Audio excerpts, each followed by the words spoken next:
للکارتے، پھر کچھ لو کچھ دو پر اتر آتے، دھمکیاں دیتے، پھر مرغوبات پیش کرتے کہ یہ لے لو وہ لے لو، جیسے ایک قدم آگے بڑھتے ایک قدم پیچھے ہٹتے، نہ انہیں قرار تھا نہ فرار ہی پسند تھا، نہ وہ ٹھہرتے تھے نہ بھاگ پیچھے جاتے تھے، ادھر ہوتے کبھی ادھر ہوتے، مطلب اس طرح سے چل رہا تھا۔ ان سب کا مقصد یہ تھا کہ اسلام کی دعوت روک دی جائے اور کفر کا بکھرا ہوا شیرازہ پھر سے جڑ جائے، لیکن وہ ساری کوششیں کر کے بھی ناکام اور نامراد ہی رہے۔ اب ان کے سامنے صرف ایک ہی راستہ رہ گیا تھا اور وہ تھی تلوار، لیکن تلوار سے شیرازہ اور زیادہ منتشر ہی ہوتا، بلکہ یعنی اور بکھر جاتا یہ، بلکہ ایسی خون ریزی شروع ہو سکتی تھی جو ان کی جڑ ہی صاف کر دیتی۔ اس لیے انہیں حیرت تھی کہ وہ کیا کریں اور کیا نہ کریں، وہ کریں تو کیا کریں، یعنی بس سمجھ میں نہیں آ رہا تھا کیا کریں، کیونکہ انہی کے قبائل کے بہت سارے لوگ مسلمان ہو گئے تھے، تو اگر مارنا شروع کرتے تو کتنے لوگوں کو مارتے، اپنے ہی قبیلے کے لوگوں کو بھی مارنا پڑتا جو مسلمان ہوئے تھے۔ جہاں تک ابو طالب کا تعلق تھا، ابو طالب آپ کے چچا جو آپ کو پورا پروٹیکٹ کر رہے تھے، بنو ہاشم کے سردار تھے، تو ان کے سامنے جب مشرکین کا یہ مطالبہ آیا تو نبی صلی اللہ علیہ وسلم کو قتل کرنے کے لیے ان کے حوالے کر دیں۔ اب انہوں نے جا کے آپ صلی اللہ علیہ وسلم سے کہا تھا نا کہ آپ صلی اللہ علیہ وسلم کو ہمیں دے دو، ہم قتل کر دیتے ہیں اور اس کے بدلے میں ایک دوسرا لڑکا لے لو۔ پھر انہیں مشرکین کی نقل اور حرکت سے یہ محسوس ہوا کہ وہ آپ صلی اللہ علیہ وسلم کو قتل کرنے کے عزائم رکھتے ہیں۔ اب ابو طالب جو تھے ان کو محسوس ہو رہا تھا کہ یہ سب جو مل کر آپ صلی اللہ علیہ وسلم کو قتل کرنے کی پلاننگ کر رہے ہیں۔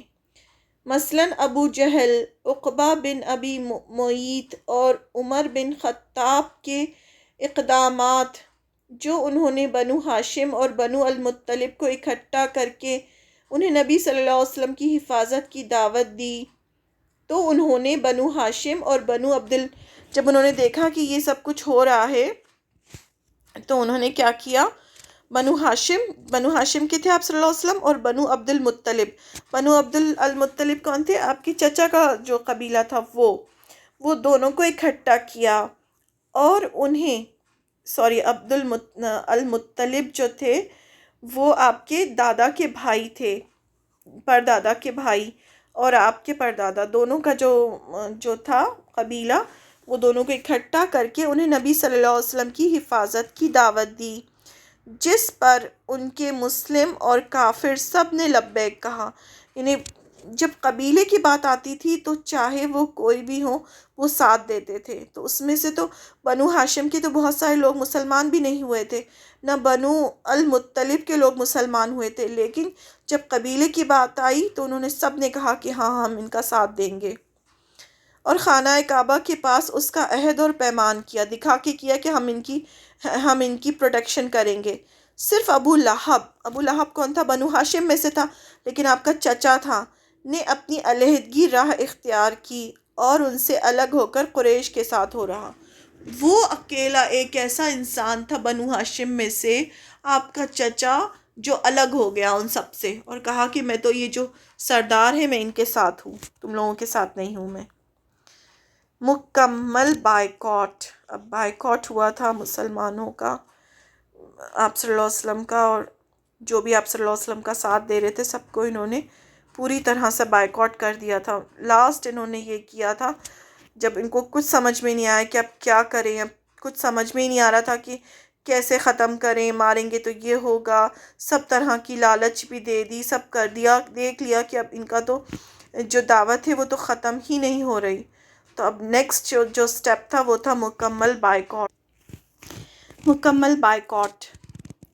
مشرکین کی حیرت اور بڑھ گئی کیونکہ ان کی ساری تدبیریں ختم ہو گئیں، اور انہوں نے یہ دیکھا کہ بنو ہاشم اور بنو المطلب خواہ کچھ بھی ہو وہ نبی صلی اللہ علیہ وسلم کی حفاظت اور بچاؤ کا مصمم عزم کیے ہوئے ہیں، لہٰذا وہ اس صورتحال پر غور کرنا اور ان کے متعلق فیصلے کرنے کے لیے خیف بنی کنانہ میں جمع ہوئے اور سر جوڑ کر مشورہ کیا۔ بالآخر ایک ظالمانہ حل سمجھ میں آ گیا اور اسی پر آپس میں عہد اور پیمان کر لیا۔ وہ حل یہ تھا کہ ایک جگہ اکٹھا ہوئے خیف بنی کنانہ میں، سب لوگوں نے مل کے مشورہ کیا اور یہ فیصلہ کیا۔ یہ حل یہ ہے کہ وہ لوگ بنو ہاشم اور بنو المطلب کا بائیکاٹ کریں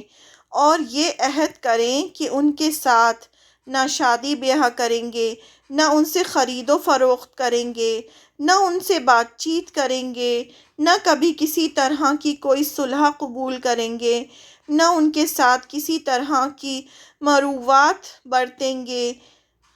یہاں تک کہ وہ رسول اللہ صلی اللہ علیہ وسلم کو قتل کے لیے ان کے حوالے کر دیں۔ یعنی جب تک وہ آپ صلی اللہ علیہ وسلم کو حوالے نہیں کریں گے قتل کے لیے، ان لوگوں سے کوئی تعلق نہیں رکھا جائے گا۔ قریش نے اس قرارداد پر باہم عہد اور پیمان کیا اور اس کے متعلق ایک صحیفہ لکھ کر خانہ کعبہ کے اندر لٹکا دیا۔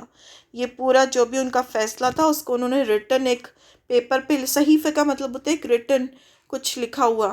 تو اس پہ لکھ کر خانہ کعبہ میں لٹکا دیا۔ لکھنے والا بغیض بن عامر بن ہاشم تھا۔ رسول اللہ صلی اللہ علیہ وسلم نے اس پر بد دعا کی اور اس کا ہاتھ کی بعض انگلیاں شل ہو گئیں۔ جب اس نے یہ لکھا تو آپ صلی اللہ علیہ وسلم نے اس کے لیے بد دعا کی تو اس کا ہاتھ ہی شل ہو گیا، یعنی پیرالائزڈ ہو گیا۔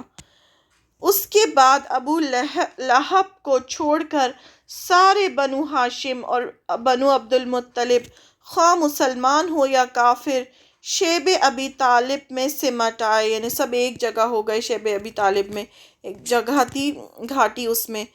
ان کا چارہ پانی بند کر دیا گیا اور تاجروں کو ان کے ساتھ لین دین سے منع کر دیا گیا، مطلب سمجھی بالکل ان کو بالکل لاک کر دیا ایک جگہ۔ چنانچہ یہ لوگ سخت مشقت میں پڑ گئے، یہاں تک کہ درختوں کے پتے اور چمڑے کھاتے اور فاقوں پر فاقے کیے، حتیٰ کہ عورتیں اور بچے کے بھوک سے بلکنے کی آوازیں باہر سے سنی جاتی تھیں۔ یہ بہت سخت سال تھے، ان کے پاس کوئی چیز پہنچ نہیں سکتی تھی، اگر پہنچتی بھی تھی تو چھپ چھپا کر۔ تو حکیم بن حزام اپنی پھوپھی حضرت خدیجہ رضی اللہ عنہ کے لیے کبھی کبھی گیہوں بھجوا دیتا تھا۔ یہ لوگ گھاٹی سے صرف حرام مہینوں میں ہی باہر نکلتے اور باہر سے آئے ہوئے قافلوں سے کچھ خرید و فروخت کرتے تھے، لیکن اہل مکہ ان کے سامان کی قیمت اس قدر بڑھا کر لگا دیتے کہ یہ لوگ خرید نہ سکیں۔ اس حد تک ظلم ہوا ہے۔ ادھر رسول اللہ صلی اللہ علیہ وسلم نے ان ساری سختیوں کے باوجود اللہ کی طرف مسلسل دعوت دیتے رہے، بالخصوص ایام حج میں، جبکہ عرب قبائل ہر طرف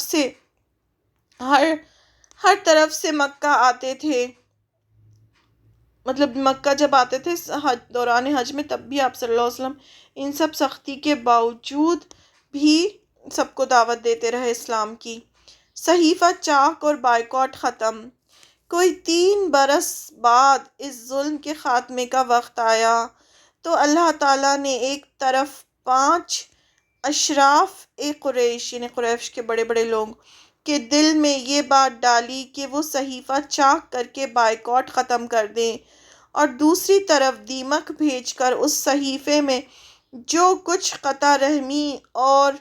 ظلم و ستم تھا اسے چٹ کرا دیا، یعنی دیمک نے پورا اسے کھا لیا، صرف اللہ سبحانہ وتعالیٰ کا نام اور ذکر باقی رہا۔ یعنی جو پورا پیپر جو انہوں نے لٹکایا تھا جو خانہ کعبہ میں، وہ دیمک نے پورا کھا لیا، صرف جو اللہ کا نام لکھا تھا وہ پارٹ رہ گیا۔ اور جو قریش کے جو قبیلے کے سردار تھے اس میں سے جو بہت 4-5 جو لوگ تھے ان کے دل میں اللہ تعالیٰ نے رحم ڈالا۔ 5 اشراف قریش میں سے پہلے ہاشم بن عمرو بن حارث تھا جو بنو لحی سے تعلق رکھتا تھا۔ یہ شخص زہیر ابن امیہ مخزومی کے پاس آیا جو نبی صلی اللہ علیہ وسلم کی پھوپھی عاتقہ کا بیٹا تھا۔ پھر مطعم بن عدی کے پاس گیا، پھر ابو البختری بن ہشام کے پاس گیا، پھر زما بن اسود کے پاس گیا، اور ان میں سے ہر ایک کو رشتہ اور قرابت داری یاد دلائی، ظلم قبول کرنے پر ملامت کی اور صحیفہ چاک کرنے پر ابھارا۔ لہٰذا یہ سب ہجوم کی ناکے پر جمع ہوئے اور صحیفہ چاک کرنے کے لیے ایک متفقہ پروگرام طے کیا۔ ان سب نے مل کے سوچا، یہ سب رشتہ دار تھے آپ صلی اللہ علیہ وسلم کے، تو سب نے مل کے طے کیا پانچوں نے کہ ہم وہ جو صحیفہ ہے اسی کو ہم ختم کر دیں گے، پھاڑ دیں گے۔ تو سب صبح کو قریش کی محفلیں مسجد حرام میں جمع ہو گئیں، تو زہیر ایک جوڑا زیب تان کیے ہوئے آیا۔ اس نے پہلے بیت اللہ کا طواف کیا، پھر لوگوں سے مخاطب ہو کر بولا، مکہ والو، کیا ہم کھانا کھائیں، کپڑے پہنیں اور بنو ہاشم تباہ اور برباد ہوں؟ نہ وہ بیچ سکیں نہ خرید سکیں، واللہ میں بیٹھ نہیں سکتا یہاں تک کہ ظالمانہ اور قرابت شکن صحیفوں کو چاک کر دیا جائے۔ ابو جہل نے کہا، تم غلط کہتے ہو، واللہ اسے چاک نہیں کیا جا سکتا۔ زما نے کہا، واللہ تم زیادہ غلط کہتے ہو، یہ جب لکھا گیا تھا تب بھی ہم اس کے لکھنے پر راضی نہ تھے۔ اس پر ابو البختری نے کہا، زما ٹھیک کہتا ہے، اس میں جو کچھ لکھا ہے اس سے نہ ہم راضی ہیں نہ اسے ماننے کو تیار ہیں۔ اب مطعم بن عدی کی باری تھی۔ اس نے کہا، تم دونوں ٹھیک کہتے ہو، اور جو اس کے خلاف کہتا ہے غلط کہتا ہے۔ ہم اس صحیفے سے اور اس میں جو لکھا گیا ہے اس سے اللہ کے حضور برات کا اظہار کرتے ہیں، یعنی ہم اس میں شامل نہیں ہیں، نہ ہمیں یہ پسند تھا کہ تم اس طرح سے لکھتے۔ پھر ہشام بن عمرو نے بھی اس کی ہاں میں ہاں ملائی۔ یہ ماجرا دیکھ کر ابو جہل نے کہا، یہ بات رات میں طے کی گئی ہے اور اس کا مشورہ کہیں اور کیا گیا ہے۔ یعنی ابو جہل فوراً سمجھ گیا کہ یہ جو پانچوں ہیں یہ مل کر انہوں نے مشورہ کیا ہے اور یہ ڈیسائیڈ کر کے آئے ہیں اور اس طرح سے بات کر رہے ہیں۔ اس دوران ابو طالب بھی مسجد کے گوشے میں موجود تھے۔ وہ یہ بتلانے آئے تھے کہ نبی صلی اللہ علیہ وسلم نے انہیں خبر دی ہے کہ اللہ نے ان کے صحیفہ پر دیمک مسلط کر دی ہے، جس کے ظلم اور جور اور قطع رحمی کی ساری باتیں چٹ کر دی ہیں، صرف اللہ کا ذکر باقی چھوڑا ہے۔ یہ بات آپ صلی اللہ علیہ وسلم کو اللہ تعالیٰ نے پہلے ہی بتا دی تھی، اور ابو طالب جو ہے یہی بتانے کے لیے آئے تھے۔ آپ سوچیں کتنے سارے لوگ کھڑے ہوں گے اور ان کے بیچ میں یہ سب باتیں چل رہی ہوں گی۔ اب اگر وہ جھوٹے ہیں تو تمہارے اور ان کے درمیان